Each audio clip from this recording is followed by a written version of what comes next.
Salut tout le monde, c'est Raito, on se retrouve pour la review du chapitre 1157 de One Piece. Mais ultra important, sachez qu'il y a une possibilité de booster la vidéo. Normalement dans les options en bas de la vidéo, maintenant ils ont rajouté l'option boost. C'est hyper important si jamais vous le faites parce que ça permet de me soutenir et de soutenir la vidéo, de mettre la vidéo en avant. C'est vrai que je ne demande jamais ce genre de choses, mais puisqu'ils ont rajouté la fonctionnalité, autant que vous sachiez en fait que ça existe, vous avez une possibilité de booster la vidéo, juste en dessous de la vidéo, dans les options possibles. Voilà, donc n'hésitez pas à le faire pour mettre en avant la vidéo. En tout cas, c'est parti. Like, partage, abonne-toi, dis-moi en commentaire ton avis sur du coup le chapitre et nous on attaque la review avec déjà, ça commence très fort puisque l'équipage des Rocks, ils sont littéralement en train de piller un endroit, de piller du coup le temple fédéral de la bienfaisance internationale Fac Colony. Ils sont en train de tout piller, de tout voler et tout. On a les habitants qui sont en mode, enfin en tout cas les gens qui sont chargés de garder l'argent, qui sont en mode ouais mais c'est pour les enfants démunis machin et tout. Sauf que bah, Big Mom le dit, il y a de fortes chances que ces gars-là gardent l'argent pour eux et que du coup ils ne le distribuent jamais. Bon bref, du coup on a l'équipage des Rocks, Big Mom machin et tout. Ils sont en train de piller les réserves, de voler tout ce qu'il y a, de tout prendre, tous les trésors, tout l'argent, tout ce qui est en fait disponible ici. Et Carrément, dites-vous, l'équipage des Rocks, ils se trahissent entre eux. Il y a un peu cette guéguerre un petit peu plus violente que ce qu'on peut avoir avec Luffy, tu vois, t'as Sanji Zoro qui de temps en temps se chamaille et tout. Là aussi, dans l'équipage des Rocks, ils vont se chamailler, mais limite carrément en mode, vas-y, c'est pas grave s'il meurt, tu vois. Il va y avoir max de trahison, mais bonne ambiance quand même, enfin plus ou moins on va dire, puisque Shiki a refermé les grilles et tout, et puis à un moment, tout est parti en vrille, et quand on a Hache d'argent qui ressort, mais pas indemne, genre Shiki qui le taquine en mode, ah mais tiens, t'es encore en vie, machin et tout, et donc voilà, donc ça donne des situations assez drôles, hein. Finalement, l'équipage des Rocks, c'est juste des gens à la base random qui ne se connaissaient pas, qui sont extrêmement puissants, qui ont été attirés du coup par Xebec et par son objectif, qui du coup sont regroupés autour de lui. Et finalement, bah, qui sont là pour chacun son propre objectif, mais ils se trahissent les uns les autres comme ça, en mode tranquillou. Alors ce que j'ai énormément aimé un petit peu aussi, c'est la relation entre Kaido et Barbe Blanche, parce que on va voir Barbe Blanche utiliser son fruit du démon, gigaséisme, etc. Voilà, là vraiment, tremblement de terre de fou, même Big Mom, tout le monde, le sol s'effondre, c'est n'importe quoi. On voit la puissance de Barbe Blanche, et j'ai beaucoup aimé en fait la discussion qu'il y a entre Barbe Blanche, Newgate du coup, et entre Kaido, parce que Kaido à ce moment-là, il n'y a pas eu God Valley, il n'a pas eu son fruit du démon qu'il a obtenu plus tard à God Valley, donc actuellement il n'a pas de fruit du démon, et genre Kaido il est en mode bah ça serait cool que moi aussi j'ai un pouvoir comme ça, tu vois, il est en mode voilà, ça serait sympa et tout, et en fait Barbe Blanche lui explique de bien choisir son pouvoir, parce qu'une fois qu'il a ce pouvoir là, il doit le garder à vie, il est obligé de faire avec, donc s'il a un vieux pouvoir tout moisi, c'est un peu embêtant. Bon, on sait du coup quel fruit du démon Kaido a obtenu, on sait où il a obtenu, on sait que c'est à God Valley, il a choisi son fruit, et donc du coup, bah voilà, on sait le futur, tu vois. Mais voilà, la petite relation Kaido-Barbe Blanche, c'est tout bête, mais moi j'ai bien aimé en tout cas. Bon, autre chose, on a la marine qui se pointe, la marine se pointe, et donc du coup, Xebec qui est là et tout son équipage en mode arrêtez de vous chamailler, les gars, regardez en face, il y a la marine, il se pointe et tout, et au début il est en mode non, on va pas fuir, on va y aller à l'attaque, couler et piller-les. Et faut savoir que en seulement 2 ans, l'équipage des Rocks, donc dans 2 ans d'existence, on a l'équipage des Rocks qui a quand même lancé 16 attaques, qui a coulé 76 navires, qui a brûlé 14 ports, qui a détruit 5 villes, qui a renversé un pays, qui a provoqué 3 affaires spéciales violant l'article 18 de la loi mondiale. Alors je sais plus quelle est cette loi, je sais plus si ça avait été dit ou pas du tout. Et 25 affaires criminelles ont été étouffées. Et là, dites-vous qu'à ce moment-là, quand Rocks semait la terreur vis-à-vis de la marine et même des gens de manière générale, on avait sur ces mêmes mers le futur roi des pirates qui naviguait également. Mais en fait, ces quelques années-là, c'était considéré comme l'ère des Rocks. À ce moment-là, Goldie Roger n'avait pas sa place dans ce bas monde, voilà, littéralement. Alors plus tard il est devenu le roi des pirates machin et tout, mais à cette période là c'était l'ère des Rocks. Les seuls pirates qui étaient surveillés et que tout le monde connaissait, c'était les Rocks, et non pas Roger qui finalement était un peu plus inconnu au bataillon comparé à Xebec. Donc j'aime bien, ça rappelle un petit peu l'histoire, ça retranscrit un petit peu l'histoire et tout. C'est très cool d'avoir toutes ces infos, un petit peu l'acheminement de comment on est arrivé, comment en fait on en est arrivé là où on en est actuellement, hein. Même même God Valley n'est pas encore passé dans ce chapitre, on a espoir toujours d'un flashback de God Valley, puisque on n'a pas sauté God Valley. Donc c'est pas impossible pour l'instant. Si vraiment ce flashback là est en mode, parce que le flashback de Oden à Wano Onigashima était assez fou, c'était un gros flashback qui retraçait un petit peu tout. Si on peut avoir la même chose ici, avec tout est relié de toute façon, Harald, même les Rocs, Zebek, machin, Garp, Roger. En fait, en un flashback, tu peux tout mettre, puisque de toute façon, que ça soit Garp, que ça soit Roger, que ce soit Zebek, Harald et tout, ils étaient tous là à la même ère. Donc techniquement, si tu fais un gros flashback de cette ère-là, tous les acteurs principaux, mais tu peux les mettre en avant, tu peux leur donner un rôle important. C'est ce qu'il a fait avec les Kuja, etc. aussi. Avec plein de personnages, avec Shiki, machin et tout. Donc là, ça peut être un gros flashback où non seulement on va avoir des points importants sur tous les personnages, et en plus avoir le fameux God Valley. Donc ça serait trop cool. Bon, en tout cas, on a Harald qui va protéger un des pays qui est non affilié au gouvernement. Et le truc, c'est que va y avoir un peu une embrouille, parce que en fait, ces gens du gouvernement sont juste des ordures. Hein. Voilà, on connaît les gens du gouvernement, de la marine, etc. Tu as quelques exceptions comme Garp, machin et tout, mais globalement, déjà c'est la marine, Garp c'est même pas le gouvernement. D'ailleurs, Xebec qui va parler de Garp et du fait qu'il devrait devenir pirate. Ça, il faudra qu'on en parle après. J'ai beaucoup aimé. Mais dans tous les cas, ils vont s'en prendre aux gens qui sont dans ce pays-là, le gouvernement, sauf que c'est des gens qui avaient aidé les géants lors de la famine, et quand ils en avaient besoin, sans rien demander en retour. Donc bien sûr que Harald, en échange, va les protéger ici, et va s'en prendre littéralement à un bateau de la marine. Bon, alors dans les traductions, il est marqué un bateau innocent, machin et tout. Je suis désolé de dire ça, mais j'appelle pas ça un bateau innocent, un bateau où il tue des gens, voilà, littéralement, qui n'avaient rien demandé, juste parce qu'ils n'étaient pas affiliés au gouvernement et tout. Donc Harald de Carmen qui va sauter sur le bateau et tout, alors forcément, ça va être compliqué pour Harald de s'allier au gouvernement s'il s'attaque au gouvernement. Il va y avoir un gros problème qui va se poser, et donc, justement, il va avoir cette conversation-là avec Zebek, les deux vont discuter, les deux vont converger là-dessus, sur justement le fait d'être allié au gouvernement. Parce qu'en fait, Harald, d'ailleurs, qui s'est rasé la tête en pensant que ça serait mieux, il veut vraiment être allié au gouvernement, il veut que son pays soit relié au gouvernement. On a Zebek qui est toujours là à lui demander rejoins-moi, voilà, que Zebek il veut à tout prix Harald, et en fait à cette ère là, en fait les géants étaient tellement puissants qu'un petit peu tout le monde veut les recruter, ce qu'on va en parler après, mais même la marine veut les recruter. On va parler de Garp, Sengoku, Kong, machin et tout, de Tsuyu. On va en parler juste après, mais que ce soit Xebec, même Xebec, ils sont tous en train d'essayer de recruter les géants. Bon, alors lui, c'est surtout Harald qui veut recruter. Justement, Garp qui s'est moqué de la coupe de cheveux, du fait qu'il s'était rasé, Harald et tout. Donc ça, c'est sympa. On parle de Garp. Garp, tu vois, mine de rien, on vanne Garp, mais Garp, jusqu'à preuve du contraire, déjà s'est allié à Roger pour vaincre Xebec. Alors on sait pas si il a affronté avec Roger Xebec ou si c'est juste qu'il a affronté son équipage. Je te l'ai dit, dans l'équipage il y avait quand même des Kaido, Big Mom, Barbe Blanche, etc. Donc c'était c'était que des grosses pointures, tu vois. Et Barbe Blanche avait son fruit du démon. Ça c'est très intéressant. Mais en plus de ça, Garp, tout le monde le connaît, tu vois. Harald, personnage très puissant, le connaît. Roger, c'est son rival. C'est le futur roi des pirates. Il connaissait Garp et il était rival avec Garp.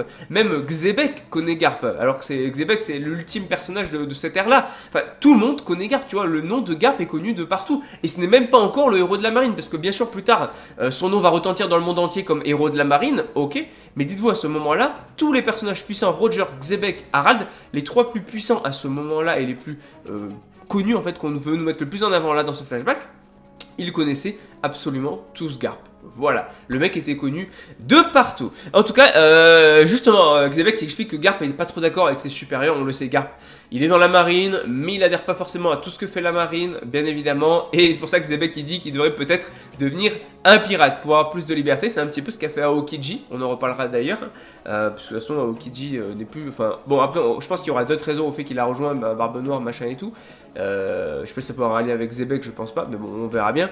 Bon, dans tous les cas, Harald le dit, il y a beaucoup de déchets dans les membres du gouvernement, mais il y a quelques personnes qui quand même essayent de sauver. Globalement, c'est une organisation qui est censée faire le bien, qui est censée sauver les gens, aider les gens. Oui, de base, c'est ça la marine, hein. C'est quand même, ils sont censés arrêter les pirates qui, eux, sont les méchants, et la marine est censée être les gentils, du moins à la base. Nous, on suit le point de vue d'un pirate, de Luffy, donc en fait, on n'a pas cette même vision. Et quand on suit Luffy, à aucun moment tu te dis que Luffy fait le mal, tu vois. C'est même au contraire lui qui va aider des pays, par exemple comme Alabasta ou comme Dressrosa, en battant Crocodile et Doflamingo, alors que les deux étaient des Shichibukai, donc ils avaient, enfin le gouvernement a décidé de passer l'éponge et de ne pas s'en prendre à eux, de les laisser malmener deux pays, tu vois, deux royaumes.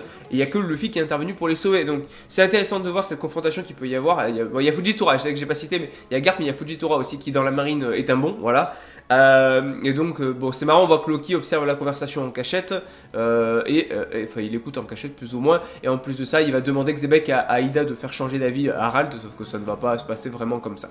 Bon, pareil, justement, j'en parlais tout à l'heure, mais la marine aussi veut les géants de son côté. On a Garp plus jeune et tout, ça fait plaisir, Sengoku plus jeune, donc Garp vice-amiral, Sengoku qui était encore vice-amiral, et on a Tsuru qui était du coup vice-amiral aussi. Et on a l'amiral de la marine Kong qui est là également. Voilà, très très intéressant, c'est très cool de voir la marine, ils sont en train de débattre sur le fait qu'ils ont besoin de la force des géants, ça serait intéressant. Garp il va à tout prix en fait recruter les géants dans la marine parce que c'est une puissance militaire mais hyper importante en fait, les géants sont au-dessus de tout, ils sont bien au-dessus des humains.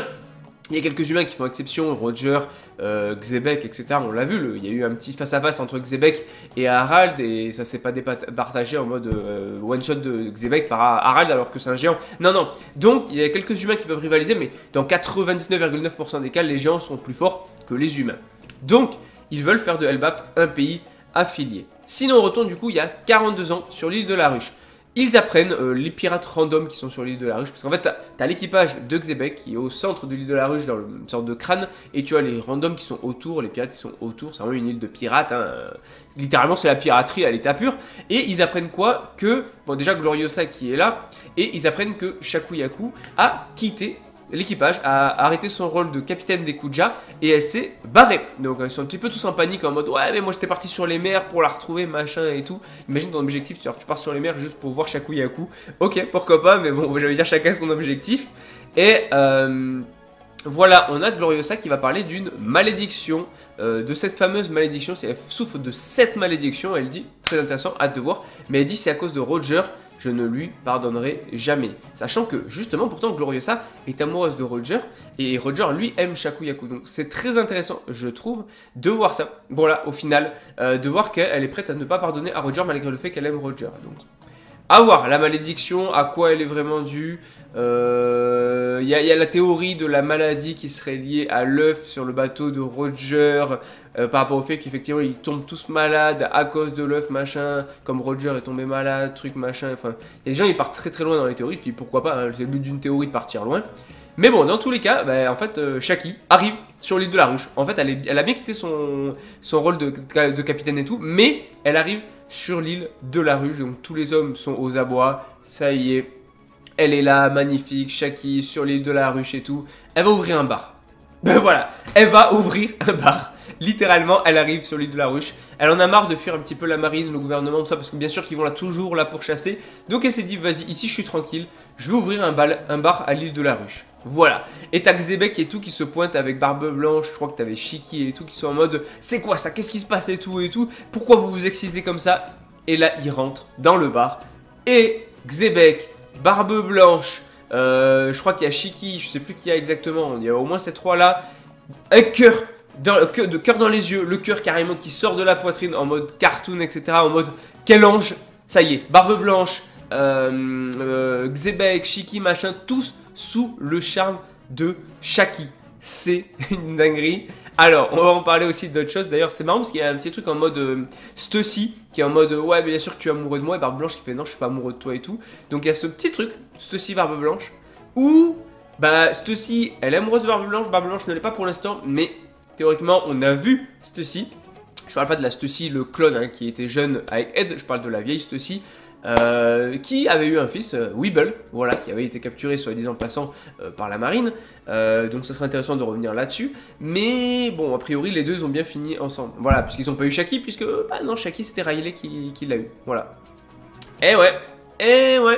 C'est Riley qui a gagné, voilà. Mais alors, il y a beaucoup de gens qui vont râler sur le fait que Xebec, Barbe Blanche, machin, ils aient le cœur dans les yeux. Les gars, ça reste des pirates, c'est des pirates, tu vois. Ils voient une femme, voilà, c'est comme ça. C'est des pirates à l'état pur, en fait. Ils pillent, ils volent, ils mangent, ils dorment, ils attaquent.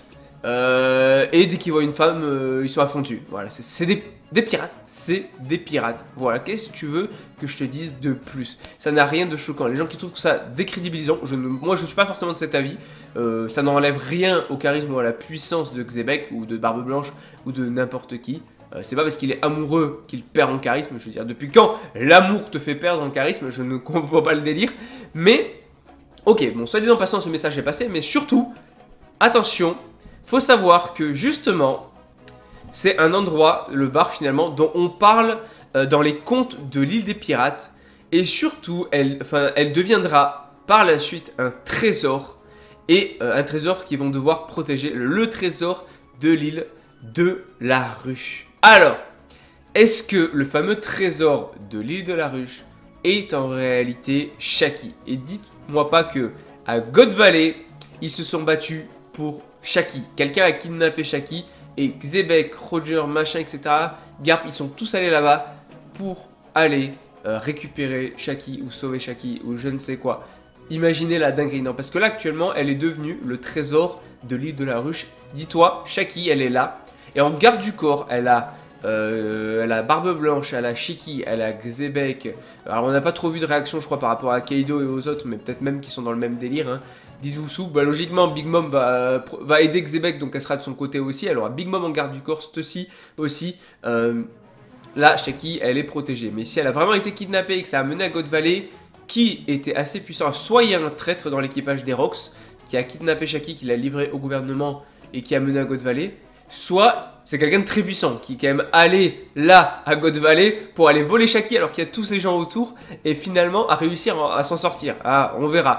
Bon, en tout cas, on a aussi une info très intéressante puisqu'on a le Gorosei qui discute. Voilà, ils n'ont pas trop changé, même si on les voit pas trop. Et ils sont en mode ok Harald, on est ok pour que Elbaf devienne un allié du gouvernement si en échange tu tues Rox. Voilà, est-ce que Harald a tué Rox? Est-ce que Harald a été à God Valley finalement? On ne sait pas. Parce que ce personnage-là, je ne sais même pas si Oda l'avait vraiment prévu, mais on utilise Garp, Roger et Xebec en trois gros équipages. Enfin, équipage, t'as capté, c'est la marine Garp, mais voilà. Mais on nous a jamais parlé d'Harald. Est-ce que Harald était présent? Déjà, les Chevaliers Divins, on nous en avait pas parlé, pourtant on a vu qu'ils étaient présents. Mais ça serait super intéressant de savoir ça au final, je trouve.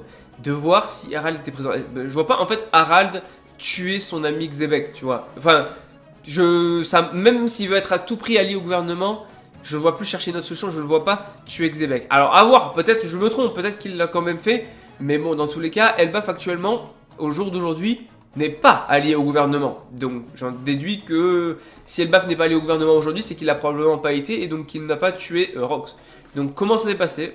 J'ai hâte de voir. Et puis, on verra comment on en vient à Harald qui finalement se fait tuer par ses gardes, etc. Parce qu'il y a encore des inconnus dans tout ça. Il y a encore des inconnus dans l'équation. Mais franchement, ce chapitre-là était juste trop bien. Voilà, j'ai adoré. Et on l'oublie pas, One Piece, c'est la vie.